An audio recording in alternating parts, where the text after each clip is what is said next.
लोगोफोर नायलाय जोंना फिसालानि जायगायाव बिफायासो माबा बक्स नायलाय आयु फिसालाया नायलाय लोगोफोर बिमानि गस्ला गावनि गस्ला सियाराव दंमोन सियाराव दंमोन सियारनिफ्राय लांनानै पुरा बिसिनायावसो ज्राव गारहैदों नालाय ओमफ्राय जोंना बिफाया फिसालानि बक्सफोरखौ लानानै लोगोफोर पुरा गेलेगासिनो माने फिसालाखौ गेलेनो होदों आरो बिना खामानि जोबाखैना दाबो गस्ला लांनायानो जोबा जोंना फिसालाया नायलाय मा खालामदों बाबा नोङो दा मा खालामगोन दा लोगोफोर नायबाय थालाय बेखौ मा खालामगोन दा बेनि उनाव आया इदिसो नेक्स्ट स्टेपा लोगोफोर बिना इदिबा थाङा माबा सर्ट जायो सानफ्रोमबो नोङो इदि लांबाय थायो हामा नुनो लोगोफोर जोंना फिसालाया बिना जेब्लानिफ्राय खानायखौ सिनना होबायना खानाया आरो थाब गोलाव जादों दा आरो साननैसोनि उनाव सेलुनाव लांनानै हाना होनांसिगोन आरो गुसुं खालामना होनांगोन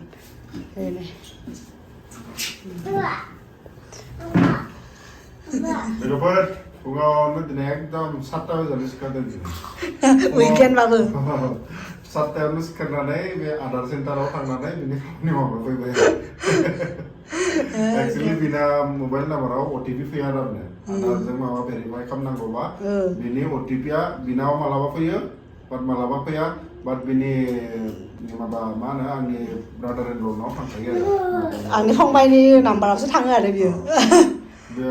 पुराना बिना नाम्बारा होनाय दङमोन ना सिगाङाव बिनि नाम्बारा होनाय दङमोन ना बेनिखायनो बिनावनो थांखायो आरो बिनाव कम्पालसरिलि थांगोन बा बिनाव मालाबा फैयो इदि जाबाय थायो आरो बिनि थांनानै आरो बेखौनो बुंफैबाय आरो थ' बेयावबो थांनानै लाइन हमनांदो लाइन हमनानै बेनिफ्राय 10 मिनिट गेजेराव जोबदों आरो खामानि हिसाबै जोबदों जानायालाय बाट सिगाङावनो लाइन हमनांदों आरो दा लोगोफोर ओमफ्राय जों बे आधार सेन्टाराव थांनानै जेनेबा बे आंनि जि नाम्बारखौ आंनि नाम्बाराबो होनाय दंमोन जोंनि फंबायनियाबो होनाय दंमोन बाट अटिपिया आंनाव रियालिसो फैयो 10 बार खालामबाथाय आंनाव अनलि खनसेल' फैगोन ओमफ्राय बाखि 9 बारानो जोंना 9 बार माने 10 बारानो फंबायनावसो थाङो आरो ओमफ्राय दा आं मालिकआ आंसो दा आंनाव फैया नाम्बारा ओंखायनो बे फंबायनि नाम्बारखौ बेखौ डिलिट खालामनानै दा आंनिखौनो खालामनो होदों आरो नाम्बार जेनेरेट खालामनो होदों नाम्बारखौ दा ओमफ्राय 0 to 90 डेजनि गेजेराव बे माबाया जागोननो आपडेट जागोननो आरो दा मिथिया आरो दा चेक खालामबाय थानो होदों बेहाय ट्रेक खालामनो होदों मोनसे नाम्बार दङ आरो बेहाय दा बेनि उनावसो मिथिगोन आरो लोगोफोर खामानि बेसेबां आवगायदों ओमफ्राय लोगोफोरजों थांनायावनो आरो बेहायनो बे खाथियावनो बारा गोजान नङा अक्षरधाम बे अक्षरधाम जे टेम्पल दङना जायफोर बेहाय दिल्लीयाव बेरायफैदों बिसोर मिथिगौ बे अक्षरधामनि माने मेट्र' स्टेसननि गाहायावनो आरो ग्राउन्ड फ्ल'र दंमोन अफिसा ओमफ्राय बेहाय मलबो दङ ओमफ्राय बेहाय आरो हालदिराम्सबो दङमोन आरो जों हालदिराम्सआव ब्रेकफास्ट खालामना फैबाय छोले भटुरे जाबाय जोहोलावा जादों छोले भटुरे आलु पियाज पराठा जादों जोहोलावा आं अनलि पनिर पराठा गांसे जादों ओमफ्राय साहा लोंदों आरो लोगोफोर जानानै फैबाय ओमफ्राय दा आरो लोगोफोर आंना हस्पिटालाव थांनांगौ बेनो आरो मोनसे हेडेक आरो आं हस्पिटाल थांनो होनबानो बा डेन्टिस्टनाव थांनांगौ स्पेसियेलि हस्पिटालथ' नंखाया डेन्टिस्टनाव आरो बे हाथाइनि ओमफ्राय डेन्टिस्टनाव थांनांगौ होनबानो आंहा खर'आ एकदम सायो आरो बा थांखानांगोन लोगोफोर कम्पालसरिखा आरो बियो आंना एक्सुवेलि बे प्रब्लेमा आरो बे न'आव थांनायनि सिगांनो आरो जों एप्रिलाव न'आव थांदोंमोन ना बैसागुआव बाबाजों आंजों बे एप्रिलाव थांनायनि सिगांनिफ्रायनो आंना बेहाय दिल्लीयाव थानायनिफ्रायनो आरो मार्च मान्थनिफ्राय आंना बे हाथाइया आथिं माबा एसे माबा साबाय थानाय बायदि जादोंमोन आरो ओमफ्राय आं ओरैनो जास्ट सादों होननानै माबा खालामबाय थादोंमोन आरो दा फाइनालि चेकआप खालामनांगौ मोनबाय आथिं माबा जादों आरो हाथाइया दा लोगोफोर आं डेन्टिस्टआव थांनानै आरो आंना माबा दङ RCT दङ आरो बिथिं फारसे RCT खालामना फैनोसै आरो दिनै दा नङाबा बिनि उनाव आरो आंना एकदम लास्ट बिथिं इमप्लेन्ट खालामदोंना इमप्लेन्ट खालामनो गोनां जागोन आरो बेखौ दानो खालामाबा ओंखायनो दिनै थांनानै खालामना फैनोसै आरो बिथिं मोनसे ना मा दङ आरो RCT खालामनांगौ लोगोफोर दा ओंखायनो उखैयाखैबाबो ओंखाम संनानै गालांनोसै आरो बाबायाबो बारा जायाखै ब्रेकफास्ट दालि संदों सुखा संदों ओंखाम ओमफ्राय आरो मा सङो आरो मोनसे भाजा संनांसिगोन आरो लोगोफोर दा एकटायाव आंना एपइन्टमेन्ट दङ एकटायाव दा खाथियावनो नालाय ओंखायनो 5 मिनिट 10 मिनिटनि सिगाङाव थांगोन आरो जोङो लोगोफोर आं दालिखौ बिदि कुकाराव होआखै दिनै खनसेयावनो फ्राय खालामना होदों आरो स्कुवासबो होदों दालियाव स्कुवास दंमोन स्कुवास ओमफ्राय दालि दिनै मुं दालि सङाखै मुसुरसो संदों दिनै मुसुर जानो लुगैनानै ओमफ्राय बिथिंजाय ओंखामखौ बिदि जानो होदों जों दाना बिदिसो जायो नालाय टाइम थाबाथाय पुरा बिदिनो संखायो आरो जि खालि एसे टाइम गैया जायो बे खालिसो कुकाराव हुइसेल नायनानै जायो आरो बांसिनखौनो बिदिनो जाग्रा जादों आरो जों ओंखामखौ लोगोफोर बेहाय आरो माने जोंना एक्सुवेलि बिराद बेडशिट माने अभाब जादों जोंनि न'आव आरो बेहाय बेडशिटनि बिराद आंखाल जादों आरो बाबायाथ' अलरेडि दाख्लै गांनै बियो गांनै माने माबा गोजाम जादोंमोन नालाय ओमफ्राय गथ'जों थाब थाब लेथ्राबो जायो बाबाया गांनै बिसिबाय माने फिसा फिसा ओरै गब्लं जाना दंमोन बिदि खालामनानै बिसिबाय बियो ओमफ्राय आरो अलरेडि बियो एकदम गाज्रि जालांदों नालाय गोबावनि ना ओंखायनो थाब माने गाज्रि जाबाय आरो दा जोंनाव बेडशिटबो गैया लोगोफोर ओंखायनो नै गांनै मैया बायना लादों आरो दा नोंथांमोनखौ देखायनोसै र' नोंथांमोना माबायदि मोन्दों कमेन्टआव खोन्थाबानो जाबाय आरो बेहाय गैला बेडशिटखौ देखायदों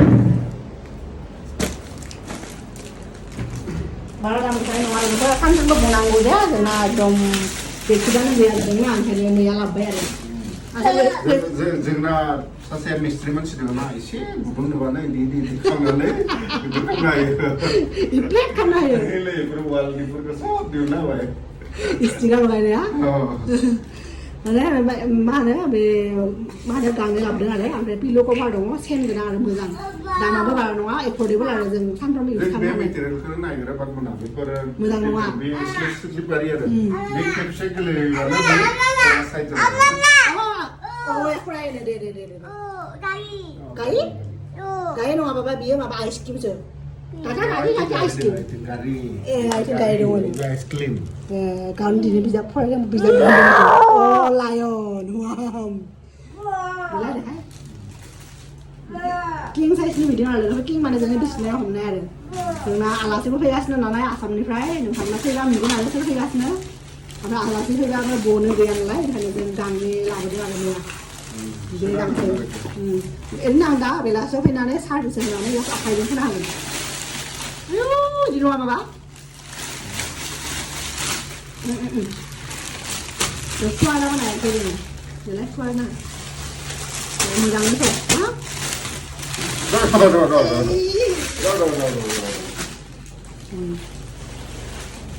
बे कालारखौ मोजां मोनदों आरो वेस्ट बेंगलनि आंटि लास्ट टाइमबो जोङो बेनिखायनो लाबोदोंमोन आरो बेलोगोफोर बेनायनो बेडशिट बनो हाया बेजों बबारे बिदि गेलेनो नागिरो आरो खेलाया दे जाबाय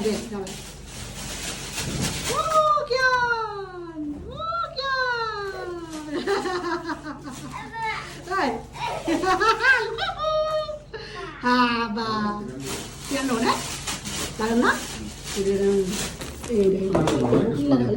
kasuran kan apa aja sih masih sedang mainnya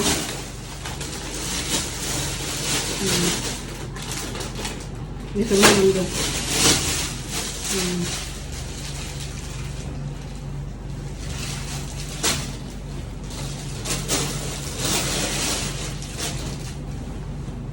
बेखौबो मोजां नुदों ले गबाथाय बा एकदम बेलेग थांगोन आरो बिबारा रस दङ नामा रस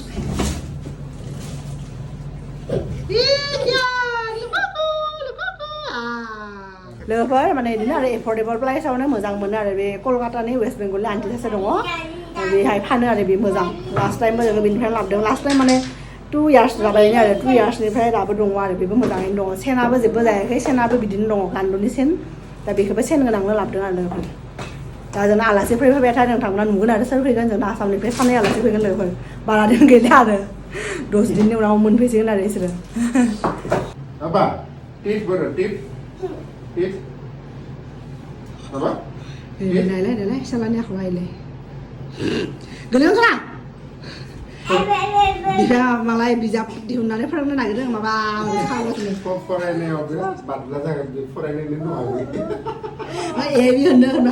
माबायदि नै थाम मोनबाथाय अनलि टु इगल' रोङो आरो 1 होनबाथाय 2 2खौ रोङो 3खौबो रोङा 1 2 3 होनबाथाय 2 इदि खालामबाय थायो एबा हेन बोरै हेन बोरै बाबा आर्मि ट्रेनिं लादों नालाय हेन बोरै हेन मालाबा गोसो जाबासो बुङो बे हेन एबा टिस बोरै टिस बाबा एसे बां मामि टिस बोरै बाबा टिस टिस टां बोरै टां टां एसे गुसुं खालामनो खायो बाबा लेग बोरै लेग लोगोफोर नायला आइबाय बेहाय दं दा टाइम जालायबाय बेहा नायनो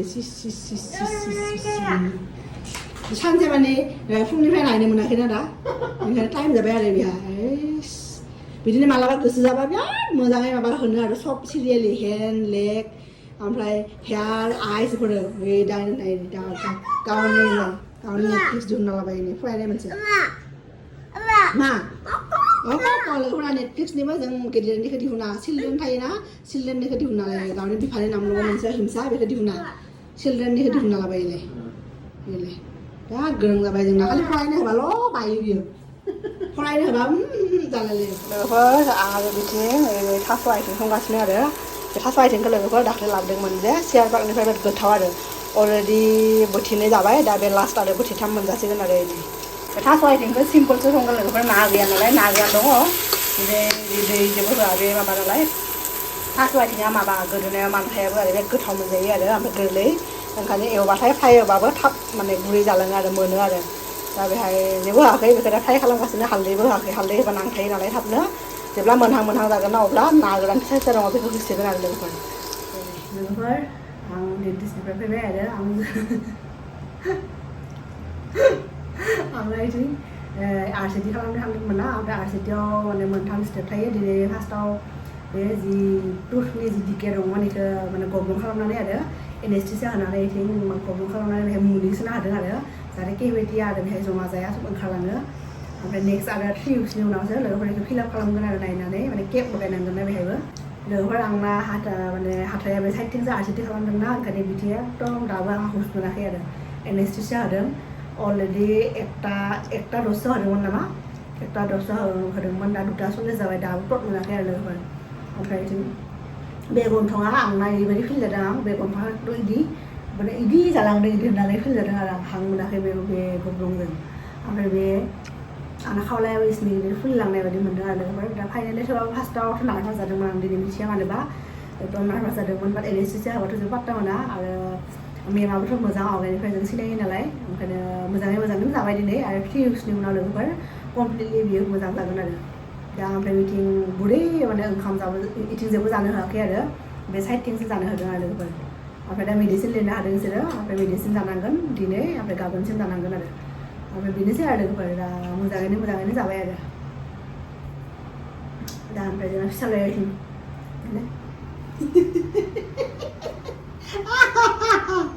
मा आइसक्रिम बिमाखौ आइसक्रिम जानो होदों डक्टरा फिसालायासो आइसक्रिम जागासिनो बिदि हाथाइनि बिथिं आरो माने मोजां फिल जानो आरो जेबो फिल खालामनो हायाखै नालाय आं दा ओंखायनो आइसक्रिम जानो होदोंमोन आरो दा आइसक्रिम जाबाबो जेबो पात्ता गैया दा ओंखामखौ लोगोफोर दहायनो संना गालांदोंना दा थेवबाबो जानोसै आरो जानांगोन मुलि जानांगौ नालाय मेडिसिन जानांगौ आरो लोगोफोर नोंथांमोनखौ माने खोन्थानोसै आरो जिहेतु बेबो मोनसे हेल्थनिनो मोनसे पार्ट ना बे हाथायाथ' बहुत इम्पर्टेन्ट हाथाय गैयाबा जोंथ' जेबो जानो हाया ना ओंखायनो लोगोफोर बे ट्रिटमेन्टआ माने बे हाथाइनि जि RCT खालामदों बे आंनि थाइसेल' हाथाय आरो थाइसेल' हाथायाव RCT खालामदों RCT माने रुट कानाल ट्रिटमेन्ट होनो आरो बेखौ फुल फर्माव बे रुट कानाल ट्रिटमेन्टनि कस्टआ जाबाय बे दिल्लीयाव आरो माने आं दा जेराव खालामदों डेन्टेल कप बेहाय दिनै अलरेडि 4,000 लाबाय आरो 4,500मोन दिनैनि कस्टआ बाट जों सिनायो नालाय आवगायनिफ्राय खालामनाय ओंखायनो 4,000 लादों दिनै आरो नेक्स्ट माबा आंना जि बे फिलआप खालामगोन ना अब्ला लागोन आरो लोगोफोर अब्लानि कस्टखौ मिथिया आरो केबाव 5,500निफ्राय 10,000नि गेजेरावनो आरो मोनसेयावनो आरो मोनसे केबाव दा जोङो जेब्ला 3 उइक्सनि उनाव थांगोन लोगोफोर अब्ला गम मोनगोन आरो जों माखौ लायो ओमफ्राय दिनै 4,000 थांबाय आरो ओमफ्राय बिदिनो आरो दा बियो मोजां जाबानो मोजां आरो आंना माने एक्सुवेलि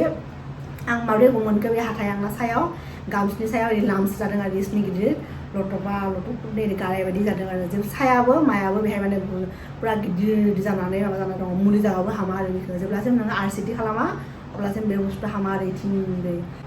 दा लोगोफोर जों दिनैनि भिडिअखौ बेहायनो फोजोबनोसै आरो नोंथांमोनखौ लोगो मोनगोन नेक्स्ट भिडिअ अब्लासिम बाय बाय